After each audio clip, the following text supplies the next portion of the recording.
Alors je voudrais revenir sur le deuxième chapitre de la Genèse et sur le schéma Israël. Le deuxième chapitre de la Genèse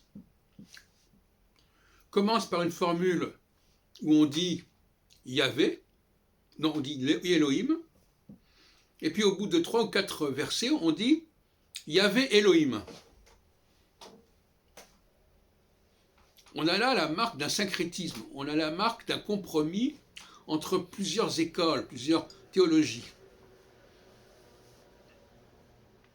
On ne trouve d'ailleurs cette formule Yahvé Elohim que dans quelques chapitres.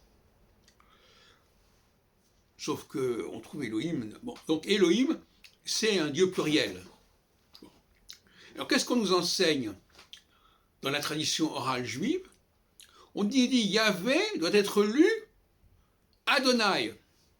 Le singulier de Yahvé doit être lu Adonai qui est mes seigneurs. Voyez-vous le poids de la tradition orale qui va se substituer à l'écrit.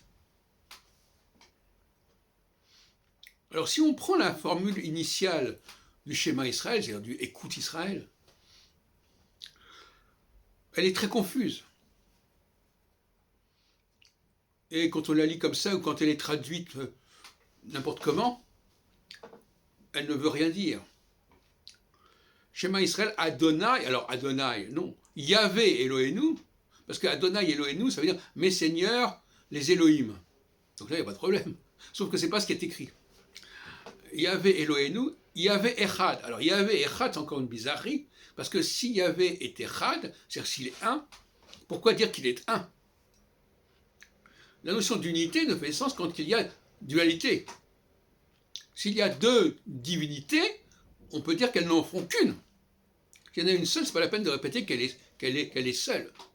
Ça n'a pas de sens. À ce moment-là, ça ne veut plus rien dire. Ça veut dire qu'elle est seule en elle-même, ontologiquement seule, etc. Non, il s'agit de deux divinités dont on ne veut faire qu'une. C'était exactement le projet de Jésus, qui voulait ne faire qu'une de ces deux populations, les Judéens et les Galiléens, pour simplifier. Donc, le texte est fautif, de toute façon.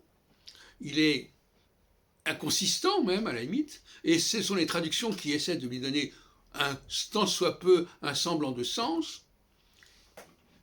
Il faut lire, en fin de compte, écoute Israël. Yahvé et Elohim ne font qu'un. Voilà. Ça, c'est leur tradition. Bon. Alors, ça veut dire que les deux traditions théologiques, celle de Judée qui est axée sur un personnage unique, et celle des Galiléens qui est sur un personnage pluriel. Ce qui d'ailleurs, entre parenthèses, renvoie à mon discours sur l'astrologie, à savoir qu'il y a deux astrologies, une astrologie du temps où il y a une unicité, et une astrologie de l'espace où il y a de la diversité. Donc, voilà. Donc on peut très bien concevoir qu'il y a un niveau, une classe supérieure qui est dans le Yahvé, et une classe inférieure qui est dans le Elohim. Tout comme il y a un premier ministre qui est seul, et puis les ministres qui sont nombreux. Donc voilà, donc il faut arrêter de le dire n'importe quoi. Hein. Il ne faut pas répéter n'importe quoi.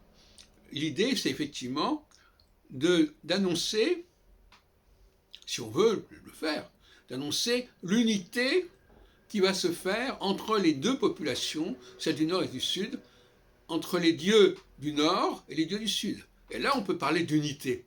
Mais si pour dire que Yahvé est un, ça ne veut rien dire en réalité.